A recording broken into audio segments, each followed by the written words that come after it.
and welcome to Coven Quorum. I'm Anna Marie Tendler. This is an advice column. You submit questions, queries, conundrums, and I give you advice. First things first, I am an expert in nothing. I have no credentials. I am not qualified. I'm just a girl with a useless master's degree, DBT skills, and a lot of therapy experience. People have told me I give good advice. I simply love to weigh in on problems that are not my own. So here we are, Coven Quorum. Let's get started.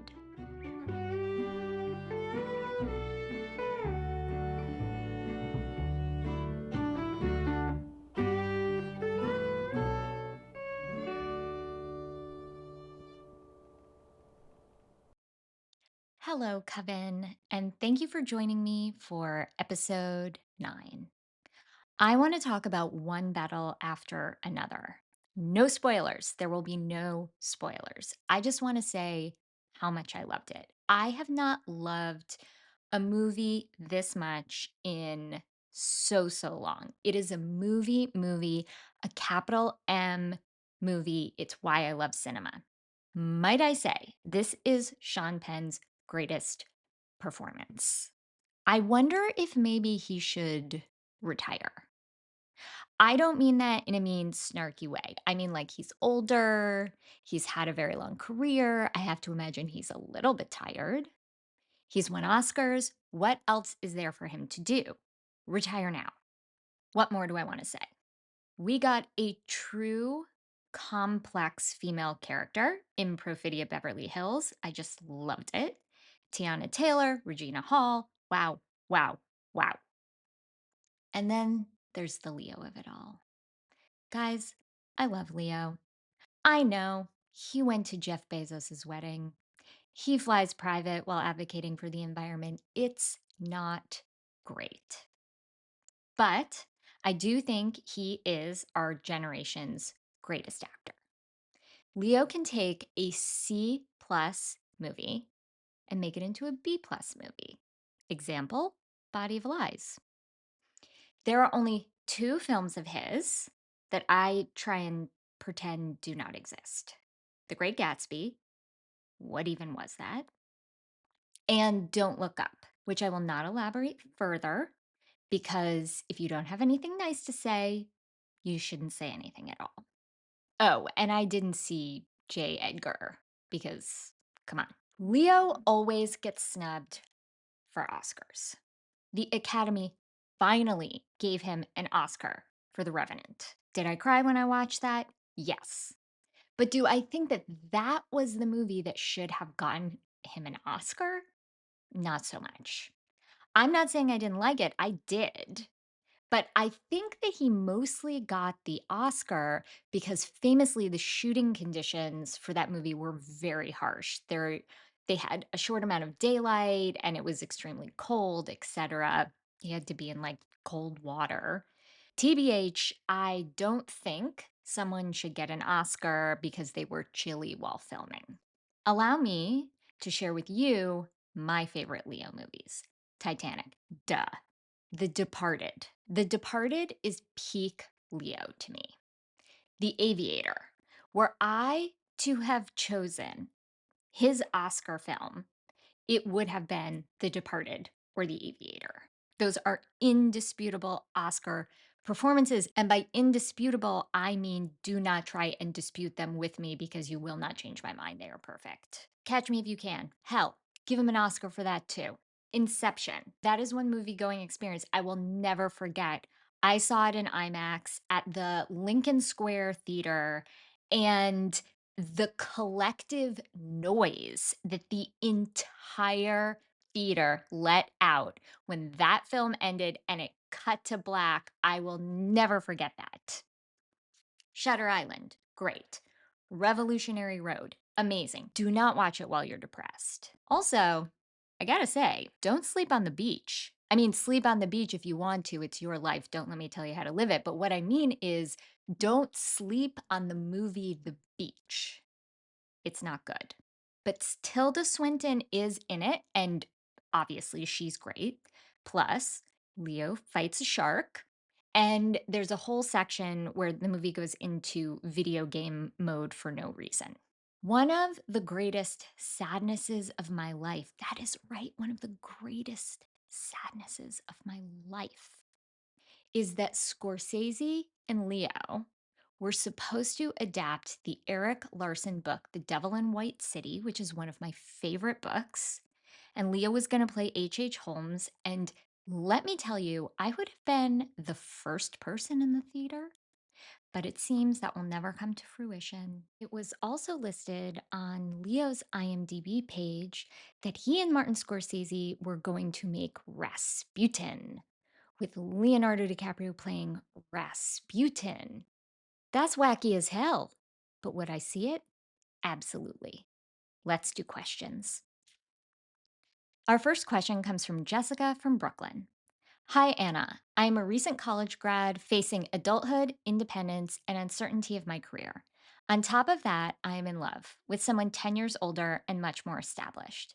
Despite the optics, he is not a serial dater of 21-year-olds or the textbook man child who seeks out younger partners due to ego, insecurity, etc. He's loving, humble, and supportive of my ambitions. I see a future with him, but I'm scared. My career path may take me far away, and I fear we're heading towards an inevitable goodbye. Choosing myself might mean letting go, even though this love feels like I am choosing myself. Do I walk away to grow or stay and grow together? Hi, Jessica. I have a feeling you know what I'm going to say here. It is what I didn't do and what I have paid for later in life. I do not recommend prioritizing the relationship. I recommend prioritizing your career. I get why you want to choose love. Love feels good. It's also the thing that women are socialized to make a priority. Fallout from choosing relationships, especially with someone 10 years older and well established, over your career, it won't hit you all at once. It will not hit you quickly. At first, it will probably be fun and easy. And I'm sure the older, established partner will start paying for more things, which will give you an ease of living. You will be starting from a place in the relationship where likely he has better job security, a better earning potential, and better salary. Some things start to happen in this dynamic. Let's say you guys move in together. He'll want to live in an apartment or house that he can afford, not one that you can afford. So he'll pay more rent, but you get to live in a nice home. Seems nice, right? Better living for less money. He'll pay for meals and groceries and entertainment. Now you get to do things you normally wouldn't get to do at your age on your fresh out of college salary. And listen, I'm not saying he's not being generous. He is. And I'm sure he wants to do these things for you. I don't think this is coming from any malicious intent. Time for you guys to go on a vacation together. Uh-oh, you can't afford the type of vacation he can afford. So he foots the bill for most of it or all of it. When I was in a relationship with someone who had way more money than me, and he was way more established in his career than me, and I was also 21 at the time. He asked me to go away with him for a weekend, and I said I couldn't because I was doing a hair and makeup shoot that weekend. And he asked me how much I was getting paid for the day, and I said I was getting paid $250. And his response to me was, "Listen, would you rather have this great experience, this great weekend, or work 12 hours on a set for $250, which is not a lot of money?" I went and I had the experience. I turned down the work. I was young and I didn't realize at that time what turning down the work meant. I saw this only as, oh my God, this is this amazing opportunity that I have to take. And you can judge me for that. Trust me, a lot of people have. But I think that if you have been socialized around the dynamic of men paying for things, women not working or giving up their work to make a husband's job easier or to raise kids. If your boyfriend, who you are in love with, offers you something more attractive than what you can have, I promise you, in the moment, it is so much harder to turn down than you think it is.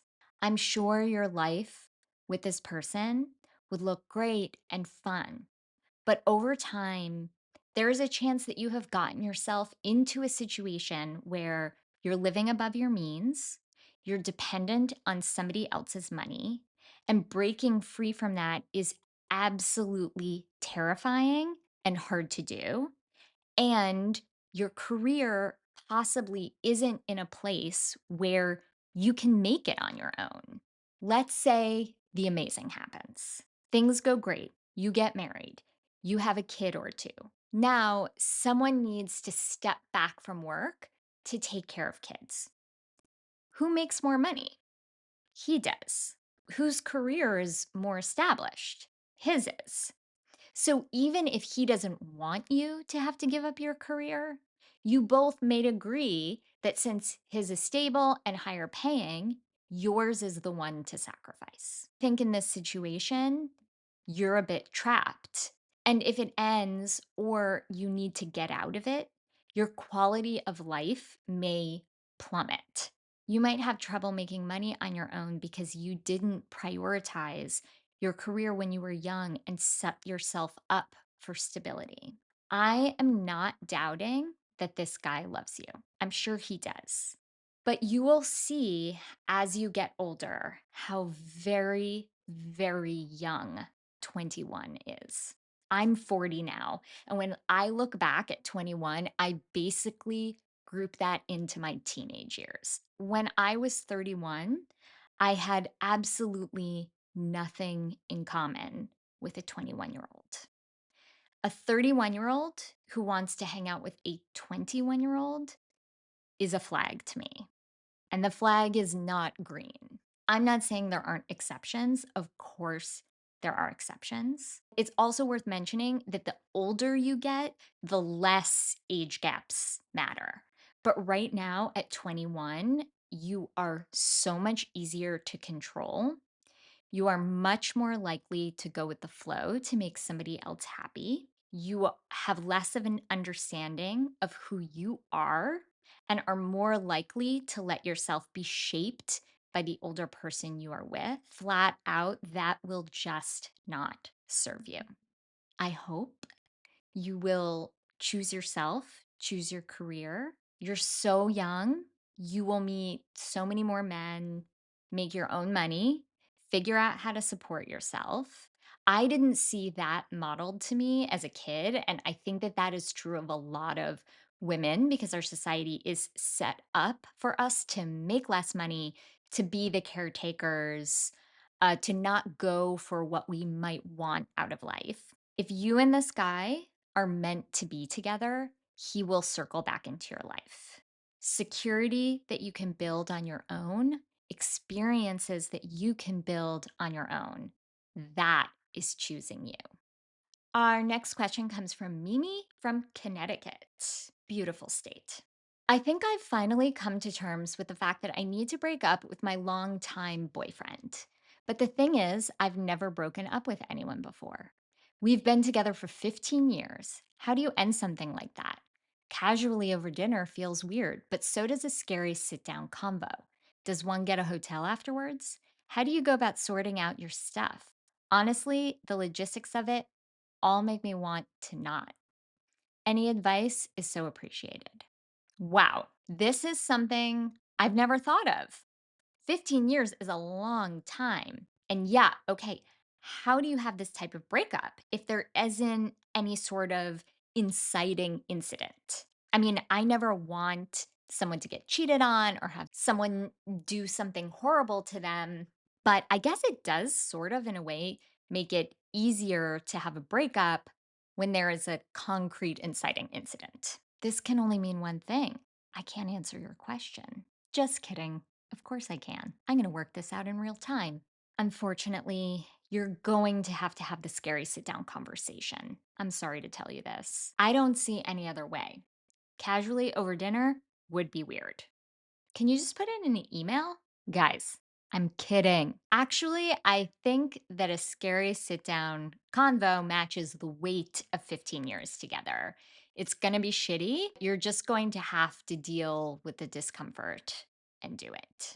This situation is not going to be over with one conversation. So maybe have the breakup conversation, offer to go to a hotel or a friend's house, and then agree with him on a time to discuss the housing and splitting up your stuff. Once the breaking up conversation is over, then you can hammer out the details. Because I imagine there are logistics involved. Logistics are stressful, but they aren't a reason to not break up with someone. Logistics will be inconvenient and probably sad for a little bit. That will come to an end, I promise. Whether you're amicable in your parting or not, it's probably better for you guys to retrieve your stuff from the living space alone.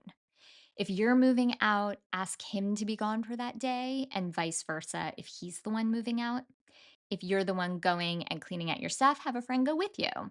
My friend Holly helped me pack up and get all of my stuff out of my house in LA when I got divorced, and it made the whole situation so much better. Dare I say, we had fun. Breakups suck. They're sad, they're logistical nightmares. But if you know you want to end it, no amount of momentary logistics anxiety should stop you. Put your happiness and your well being above all else. Our last question today is from Melissa from Brooklyn. Should I cut bangs? I sometimes feel like cutting bangs is a sign of an ongoing personal crisis. But also, they are cute, but also I am scared. Okay, well, I'm not offended, but I'm going to take the high road and answer this question because I am passionate about bangs. Get the bangs. Allow me to elaborate. I spent quite some time knowing I wanted bangs, but avoiding it because I was afraid I would regret it. I craved change. And so I tried various augmentations trying to fill the void. I dyed my hair pink. Too much upkeep, and I got pink dye all over my shower. I bleached my eyebrows. I liked this, but my mother did not. I knew I looked like an alien, but this was a time when I was actively not trying to look pretty. Still, I felt empty. Then I got curtain bangs, which was a good step in the right direction, but it still wasn't right. Curtain bangs were too much work for me. They needed to be styled every day. They looked crazy if I got stuck in the rain. Also, they drew attention to my nose, which is slightly crooked, and away from my eyes, a feature that I like. Even more curious, curtain bangs gave me a headache. Stay with me. Something about keeping them out of my face, like constantly having to move my head to keep them out of my eyes. And the way they obstructed my peripheral vision made my already tense head and face even more tense. I ended up with headaches constantly. So one day I said, fuck it. I marched upstairs to my bathroom. I pulled out my hair cutting scissors and I cut above the eyebrow bangs. Immediately, I realized this was me. This was what I had been searching for. I didn't need pink hair. I didn't need bleached brows. I needed above the brow bangs. Here's what I love about shorter bangs. One, I find them easy. I style them when I wash my hair, which is 2 times a week, and that's that. If they look a little dirty in between washes, I use dry shampoo. Two, they don't get in my eyes or obstruct my periphery. Three, they draw focus to my eyes and my eyebrows and away from my nose being a little bit crooked. Four, I like slightly playing with their length and knowing that if I go a little too short, they'll be back to a good length in 2 weeks max. Five, they hide the wrinkles on my forehead. Bangs are my Botox. Six, They're fun. Bangs have never been a regret for me. Who cares if people think you're going through a personal crisis? If you aren't going through a personal crisis, are you even living? Get the bangs, live. A little announcement. This weekend, I will be opening my online store and taking holiday orders. The store will open on Friday, October 10th at 10 a.m. It will be open for the weekend. I will be selling my posters, which are archivally printed, AMT t shirts, but this time in limited edition black, as well as tote bags. And I'll be offering bundles so that if you're buying more than one of those products, you will save money.